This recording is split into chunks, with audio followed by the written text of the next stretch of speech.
Celui qui vient, psaume 118, est aussi, selon la prophétie du psaume, pierre de scandale.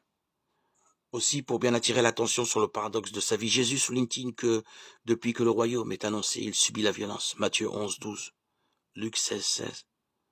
On voudrait, comme Jean-Baptiste vient de le faire, lui faire violence pour qu'il devance son heure.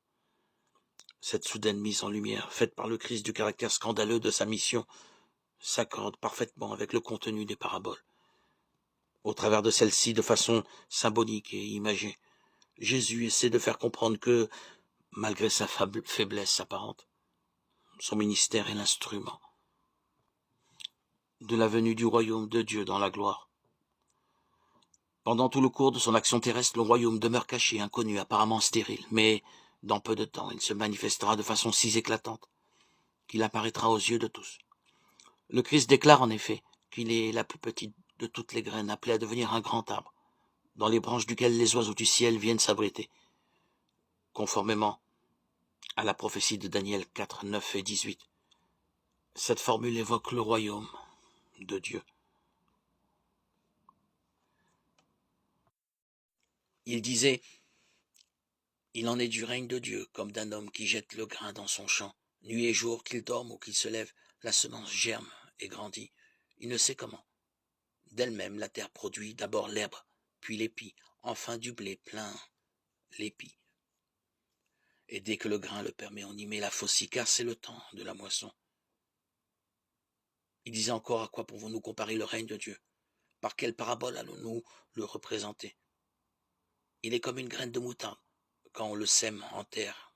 Elle est la plus petite de toutes les semences du monde. Mais quand on l'a semée, elle grandit et dépasse toutes les plantes potagères, et elle étend de longues branches, si bien que les oiseaux du ciel peuvent faire leur nid à son ombre. Par de nombreuses paraboles semblables, Jésus leur annonçait la parole, dans la mesure où ils étaient capables de la comprendre. Il ne leur disait rien sans employer de paraboles. Mais en particulier, il expliquait tout à ses disciples. Marc 4, 24, 34. De nombreuses églises aujourd'hui transforment le culte en une performance, un spectacle plein de lumière, de son, d'émotionnalisme, dépourvu d'authenticité, de sincérité. C'est un résultat de la sorcellerie, contrairement à ce que Jésus lui-même a déclaré dans le chapitre 4 de Jean, que seuls ceux qui adorent le Père en esprit et en vérité sont de vrais adorateurs. Je ne sais pas pour vous, mais il y a de nombreuses églises où les membres et les ministres de louange jouent avec le culte, mélangeant l'adoration avec des chansons séculaires, sans se préoccuper de savoir si cela compromet la sainteté de Dieu. Lorsque vous venez dans une telle église, vous remarquez un environnement animé, mais dépourvu de vraie paix, parce que le Saint-Esprit n'est plus là. Par conséquent, il devient très courant de voir des gens distraits, agités, et utilisant leur téléphone pendant le temps de culte. Cela s'applique également aux prédications où les prédicateurs s'habillaient de manière serrée, portaient des vêtements sensuels ressemblant à des artistes du monde. Je ne dis pas qu'une personne ne peut pas être élégante, mais l'accent est trop mis sur l'apparence physique cherchant l'attention pour soi-même. Avant de conclure, je voudrais que vous ouvrez vos yeux sur quelque chose qui peut vous rendre la cible de ce piège diabolique.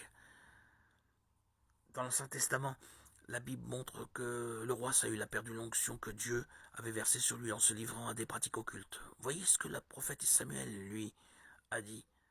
Car la désobéissance est aussi coupable que la divination, et la résistance ne l'est pas moins que l'idolâtrie et les téraphimes. Puisque tu as rejeté la parole de l'Éternel, il te rejette aussi comme roi. Regardez, la rébellion consiste à pécher délibérément contre Dieu, avec l'intention de désobéir, en choisissant le péché, en sachant que c'est mal et en ne se répandant pas du tout. Alors la question est, y a-t-il un domaine de votre vie dominé par ce type de comportement? Peut-être que c'est la pornographie, la prostitution, le mensonge, la malhonnêteté, peu importe ce que cela peut être. Dieu vous dit d'abandonner ces pratiques aujourd'hui afin de ne pas récolter les amères conséquences du péché.